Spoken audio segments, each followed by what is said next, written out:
साथियों नमस्कार, आप सभी का बहुत बहुत स्वागत है। मैथमेटिक्स की जो श्रृंखला चल रही थी उसको आगे बढ़ाते हुए एक बार फिर से एक नया वीडियो लेकर आए हैं, जिसमें हालांकि ये वीडियो पहले बनाया जा चुका है बट पहले की वीडियो में कुछ खामियां रह गई थी।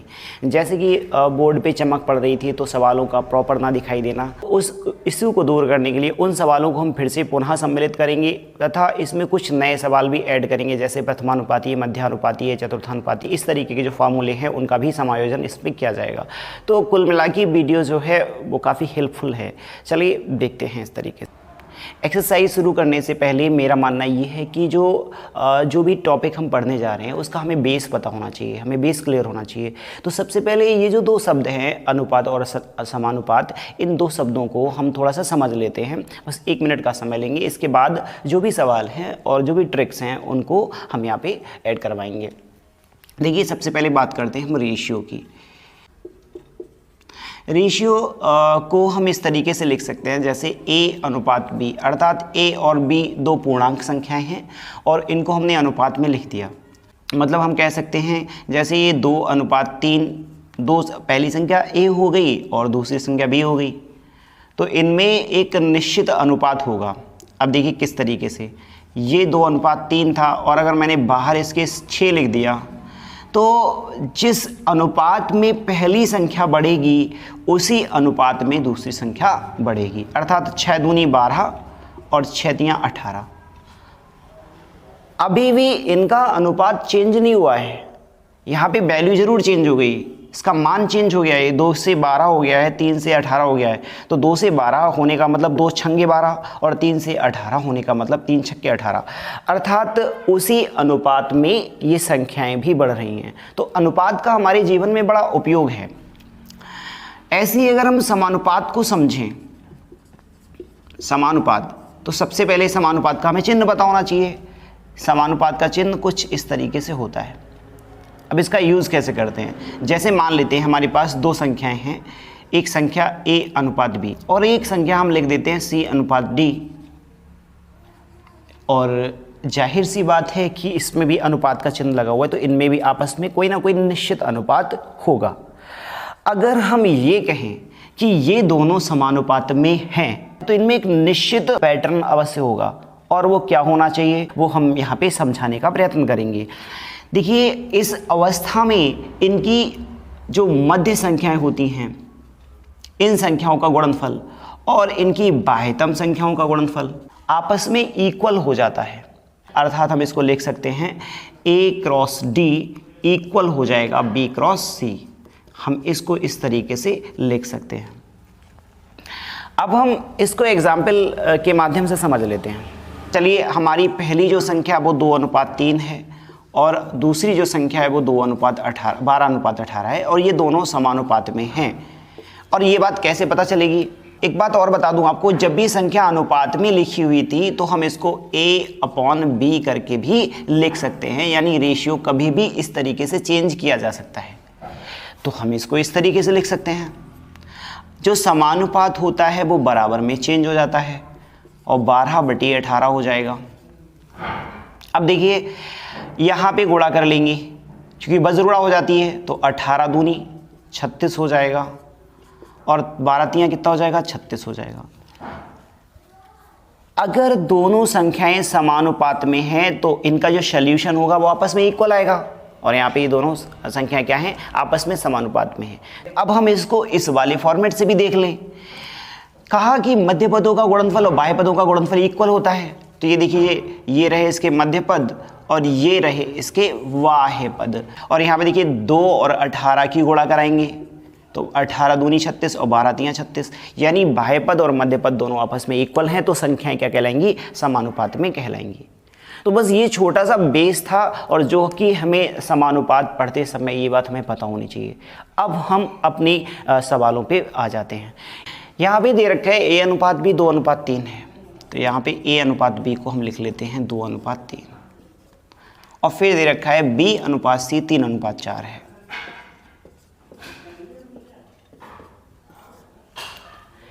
यदि हम इसको बेसिक से करें तो ये सवाल बहुत आसानी से हल हो जाएगा। और बेसिक जो होता है हमारा हर जगह पे काम नहीं आता है, ट्रिक हमारी जो है वो कामयाब है हर जगह पे। फिलहाल बेसिक से कर लेते हैं, तो उससे आपको ये पता चल जाएगा कि कौन सा जो बेस ज़्यादा आसान है या ट्रिक ज़्यादा आसान है। इसमें लगेगा आपको कि बेस से बड़ा सरल है, बट डिपेंड करता है। देखिए जब भी कभी यहाँ पे समान संख्याएं हों, ये देखिए b का मान समान हो, b अगर हम a का मान 2 ले लें तो b का मान कितना है 3 है, और यहाँ देखिए b का मान कितना है, b का मान कितना है, b का मान 3 है, और ऐसे c का मान कितना है यहाँ पे, c का मान यहाँ पे 4 है, तो b का मान इक्वल हो गया। तो देखिए ये b का मान कितना हो गया, इक्वल हो गया।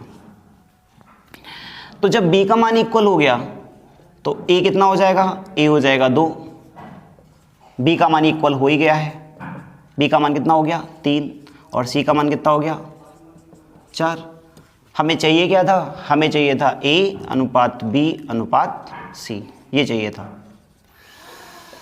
तो 2:3:4 हमारा आंसर हो जाएगा।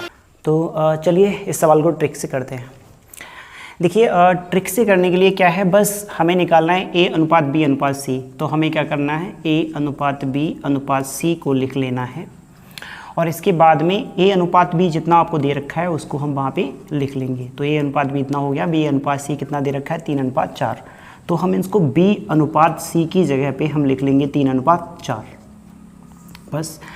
अब हमें बस इसके बाद की जो प्रोसेस है बस बहुत सरल सी प्रक्रिया है। इसमें क्या करना है कि जैसे जो स्थान यहाँ पे आपको खाली दिख रहे हैं, जैसे एक स्थान ये खाली दिख रहा है आपको, और एक स्थान आपको यहाँ पे खाली दिख रहा है, ये इस तरीके से, तो इनमें इसके बराबर वाली संख्या भर लेते हैं। जैसे कि अब ये स्थान है तो इसके बराबर में संख्या ये आ रही है, तो हम इसको यहाँ पर भर लेंगे, और ये जो खाली स्थान है इसके बराबर में ये संख्या है तो इस संख्या को हम यहाँ पर भर लेंगे। बस इतना सा काम हर सवाल में करना है। तो 3 यहाँ पर आ जाएगा और 3 यहाँ पे आ जाएगा, और यही हमारा a अनुपात b अनुपात c है। इसकी गुणा करा लेंगे हर सवाल में, 2 3 6 हो जाएगा, 3 3 9 हो जाएगा, और 3 चौके 12। अगर यहाँ पे ये कट रहा है तो इसको हम डिवाइड भी कर लेंगे। ये 3 से कट रहा है, 3 दूनी 6, 3 3 9, और 3 चौके 12, और ये हमारा फाइनल आंसर हो गया। तो ये हमारी ट्रिक है। एक्चुअली बेस जो होता है वो हमें पता होना चाहिए, बट ट्रिक जो होती है वो हमेशा कामयाब रहे। बेस जो होता है वो सवाल के लिए थोड़ा सा कठिन बना सकता है, लेकिन पता होना चाहिए। तो यहाँ पे जो ट्रिक है वो बहुत ही उपयोगी साबित होती है। चलिए नेक्स्ट क्वेश्चन करते हैं। चलिए पहले बेस से करते हैं। देखिए यहाँ पे a अनुपात b का रेशियो दे रखा है 3:4, और b c क्या दे रखा है, वो दे रखा है 5:6, यानी 5:6 दे रखा है।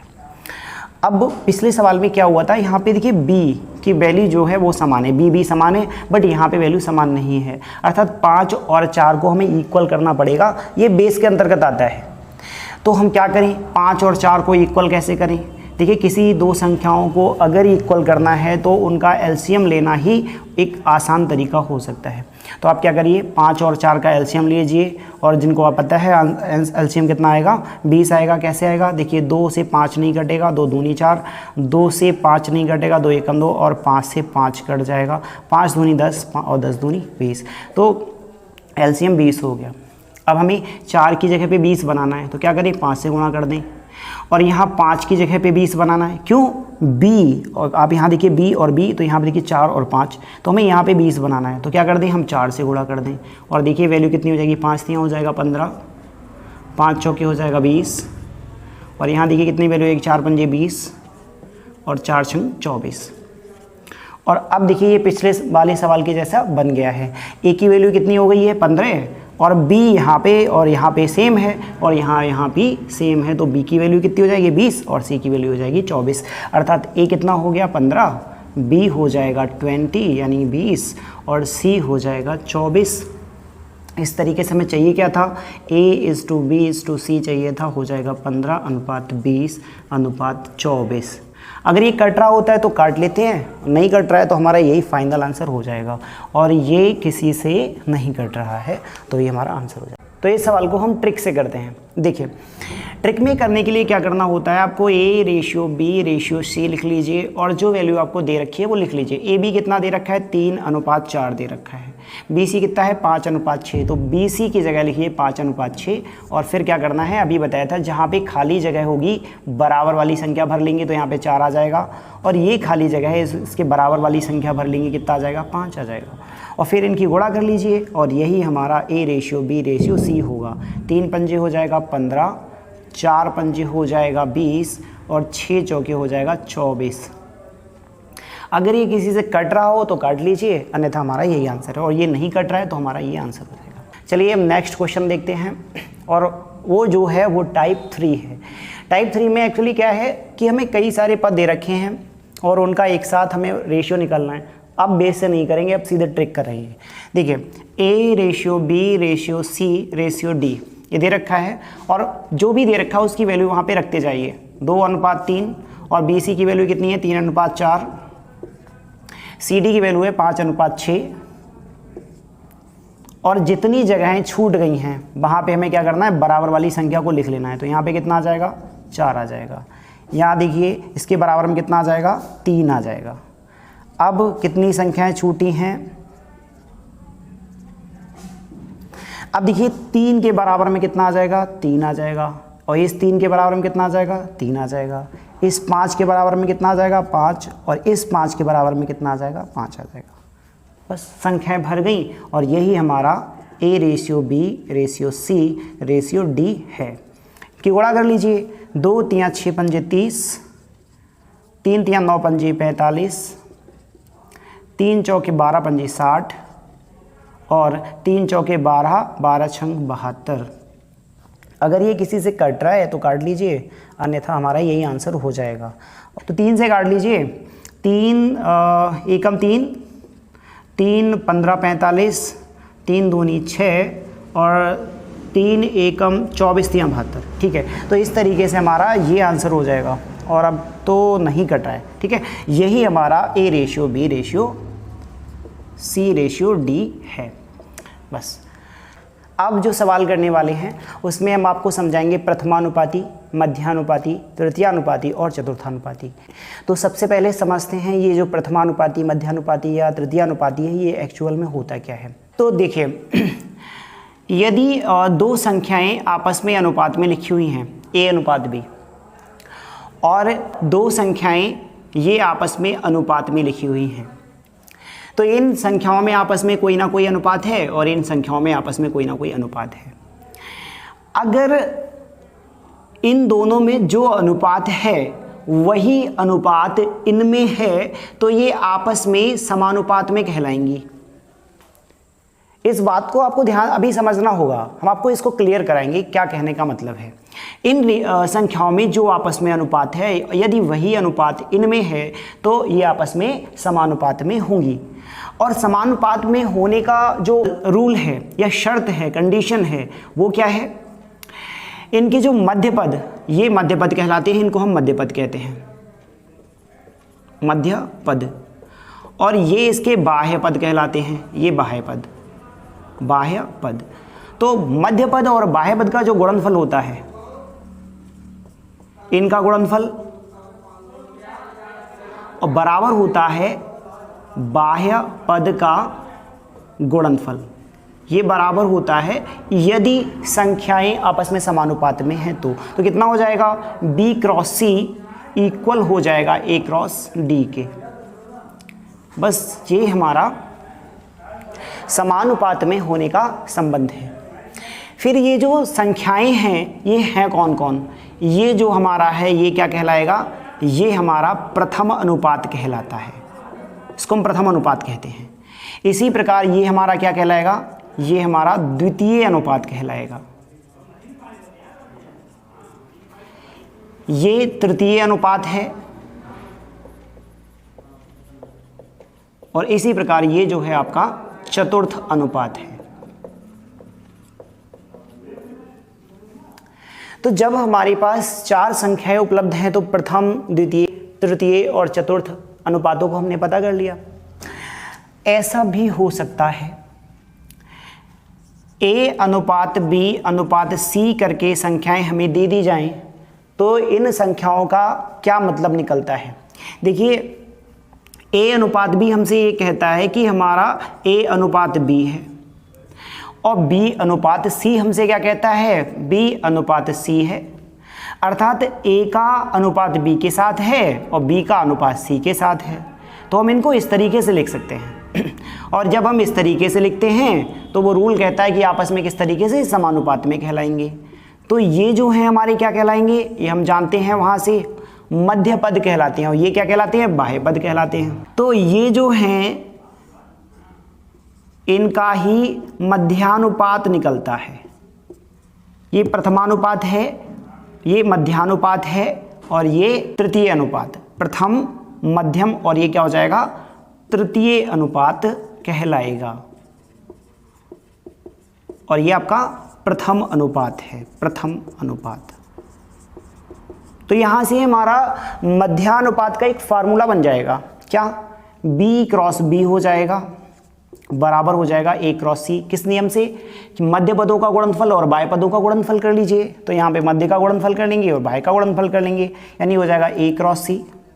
तो B स्क्वायर बराबर हो जाएगा A क्रॉस C, और B बराबर हो जाएगा अंडर AC। तो ये क्या है, ये मध्यानुपात का फार्मूला है, मध्यानुपात का फार्मूला बन रहा है, ये मध्यानुपात का फार्मूला है। बस यहाँ से आपको प्रथम, मध्यम, तृतीय अनुपात और चतुर्थ अनुपात सारे क्लियर हो जाएंगे। अब ये सब यूज होंगे आपके क्वेश्चंस में। चलिए क्वेश्चन करते हैं। इस क्वेश्चन में कह रहा है हमसे, कह रहा है 12 और 8 का प्रथमानुपाती ज्ञात कीजिए। अब 12 और 8 का प्रथमानुपाती किस तरीके से ज्ञात करें, और एक्चुअली प्रथमानुपाती क्या होता है, यदि हम A अनुपात B समानुपात C अनुपात D लिख दें तो ये क्या है हमारा, ये प्रथमानुपाती है।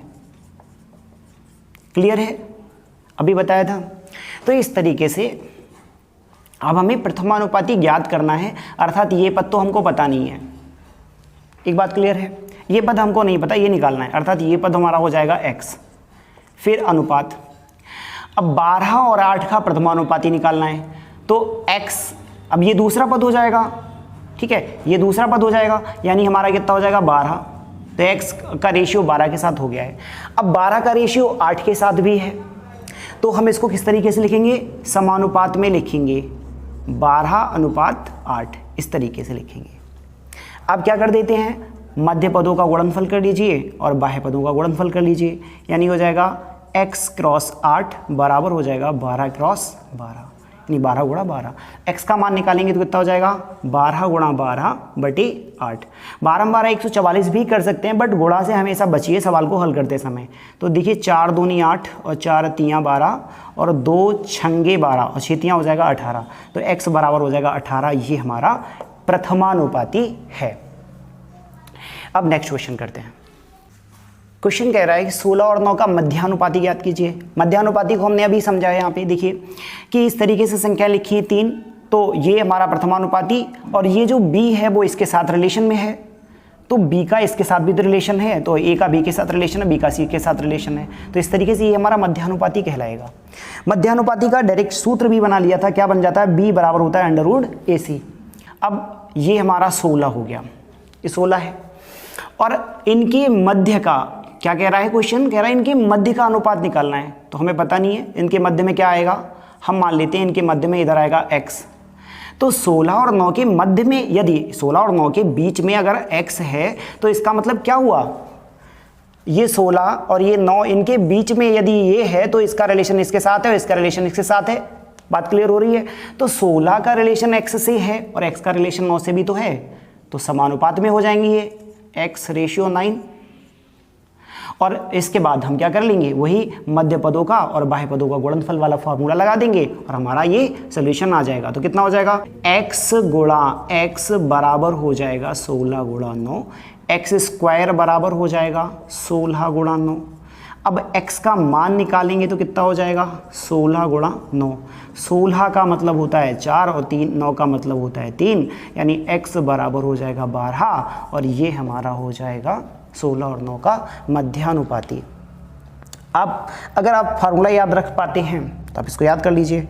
मध्यानुपात बराबर कितना होता है, यहाँ से लगा देंगे, मध्यानुपात बराबर होता है अंडर रूट के अंदर 16 गुणा 9, और ये हो जाएगा कितना, 144 का मतलब होता है 12। तो आपका डायरेक्ट आंसर आ जाएगा। आप इस तरीके से भी कर सकते हैं। क्वेश्चन कह रहा है कि 18 और 24 का तृतीयानुपाती ज्ञात कीजिए। तृतीयानुपाती क्या होता है? जैसे हमारे पास ये लिखा हुआ है A अनुपात B समानुपात C अनुपात D, ये लिखा हुआ है। तो इसमें तृतीयानुपाती हमारा कौन है? ये है, ये प्रथम, द्वितीय और ये तृतीयानुपाती है। अब संख्याएं हमारे पास हैं मात्र 2, 18 और 24, ठीक है। तो इस तरीके से हमें तृतीयानुपाती की वैल्यू ज्ञात करनी है। अब चूंकि बाह्य पदों का और मध्य पदों का गुणनफल का फार्मूला बनता है, यानी 2 संख्याओं से हमको 4 संख्याओं में कन्वर्ट करना पड़ेगा, बनाना पड़ेगा। अब तृतीय अनुपाती हमारे यहाँ पे आएगा। अब ये 18 और 24 हैं, तो हम इनको लिख लेंगे 18 और ये क्या हो जाएगा 24। यदि हम इसको यहाँ पे x लिख ले तो ये जो वैल्यू है इसका रिलेशन किसके साथ है? इसका रिलेशन इसके साथ है। संख्या हमारे पास 3 बनेंगी और हमारा सवाल गलत हो जाएगा, ठीक है। तो हमें क्या करना है, ये जो तृतीय अनुपात है वो यहाँ पे ना हो कि ये वैल्यू बराबर में 24 इसके साथ है, तो 24 तीसरे अनुपात के साथ भी होगा, अर्थात हमारा तृतीय अनुपात यहाँ पे आ जाएगा। बात को समझिए, 18 और 24 का रेशियो है आपस में। 18 और 24 ये प्रथम है, ये द्वितीय है, और इसका तृतीय अनुपात निकालना है तो ये प्रथम है, ये द्वितीय है। अब तृतीय अनुपात निकालना है तो यहाँ पे अगर हमने x को रख लिया तो उसका रिलेशन कैसे फाइंड आउट करेंगे? तो हमें क्या करना है, 24 हमारा यहाँ पे जाएगा, जिससे ये 24 18 के साथ रिलेट कर रहा है और 24 उस तृतीय अनुपात के साथ रिलेट करेगा। बस ये हमारा फाइनल आंसर बन जाएगा। तो हम क्या कर देते हैं, मध्य पदों का गुणनफल कर देते हैं और बाह्य पदों का गुणनफल कर देते हैं। तो 18 गुणा x बराबर हो जाएगा 24 गुणा 24। x का मान निकालेंगे तो कितना हो जाएगा, 24 गुणा 24 बटे 18, और काटेंगे तो 6 तियाँ 18, 6 चौके 24 और 3 अट्ठे 24, तो 8 चौके 32, तो x बराबर हो जाएगा 32। ये हमारा आंसर हो जाएगा। प्रथमानुपाती और तृतीयानुपाती का हम आपको डायरेक्ट सूत्र भी बता देते हैं, यदि आपको ऐसे ना करना हो। ये बेस है, ये समझना आवश्यक है। अगर यदि आपको यह पता है तो सूत्र भूल भी सकते हैं, बट बेस क्लियर रहता है हमेशा और सवाल आपका निकलता रहेगा। लेकिन अगर आपको सूत्र ही याद करना है तो हम आपको सूत्र यहाँ पे लिख देते हैं। देखिए, प्रथमानुपाती का डायरेक्ट सूत्र होता है, निकालना हो, यदि हमारा ये a है, यदि ये b है, a b मान लिया, और प्रथमानुपाती निकालने के लिए क्या बनेगा, a स्क्वायर अपान b, ये प्रथमानुपाती का फार्मूला बनेगा। इसी तरीके से अगर आपसे पूछे तृतीयानुपाती, यदि आपसे पूछे तृतीयानुपाती तो इसका फार्मूला हो जाएगा बी स्क्वायर अपान ए। ये डायरेक्ट फार्मूले हैं, इसी तरीके से इनका निकल जाएगा। यदि आपसे पूछे मध्यानुपाती, यदि आपने ए और बी ही माना है तो आपका हो जाएगा √AB, और ये फार्मूले आप याद रख लीजिए और इनसे आपका सवाल हल होता रहेगा। तो इस क्वेश्चन में कह रहा है कि 3, 5 और 6 का चतुर्थानुपाती ज्ञात कीजिए। क्या होता है चतुर्थानुपाती? हम बेस में सीख चुके हैं। देखिए, A अनुपात B समानुपात C अनुपात D अगर लिखा हुआ है तो ये हमारा क्या है, चतुर्थानुपाती कहलाता है। ये हमें पता है। तो हमारे पास 3, 5 और 6 संख्याएं हैं, तो इसका मतलब ये हुआ कि 3 अनुपात 5 है, समानुपात में 6 है, और चौथा यानी चतुर्थ पद क्या है वो हमें पता नहीं होता है, वो हम क्या मान लेंगे, x। तो 1, 2, 3 और चौथा पद निकालना है, तो 1, 2, 3 चौथा पद हमने x ले लिया। अब बस हम मध्य पदों का और बाह्य पदों का गुणनफल लगा देंगे, यानी 3 गुणा x, ये हो गया बाह्य पदों का गुणनफल, और मध्य पदों का गुणनफल बराबर हो जाएगा 5 गुणा 6, यानी x बराबर हो जाएगा 5 गुणा 6 बटे 3, और 3 दूनी 6, तो इस तरीके से हो जाएगा 10, और ये हमारा हो जाएगा चतुर्थानुपाती। तो ये था हमारा आज का सेशन। आप लोगों को किस प्रकार का सेशन लगा हमें कमेंट करके अवश्य बताएं, क्योंकि आपके कमेंट हमें एक नई ऊर्जा और एक नई दिशा प्रदान करते हैं। अगला जो वीडियो है आप किस पे चाहते हैं, और मैं पूरा प्रयास करूंगा आप लोगों को नया वीडियो जल्द लाने की। तो इसी तरीके से जुड़े रहिए हमारे साथ, और अगर हमारी कोई आपको कमी दिख रही है तो आप हमें हमारी कमियों को ज़रूर अवगत कराएँ। इसी तरीके से हमारे साथ जुड़े रहिए, बने रहिए चैनल पर। Thank you, thanks for watching, thanks a lot.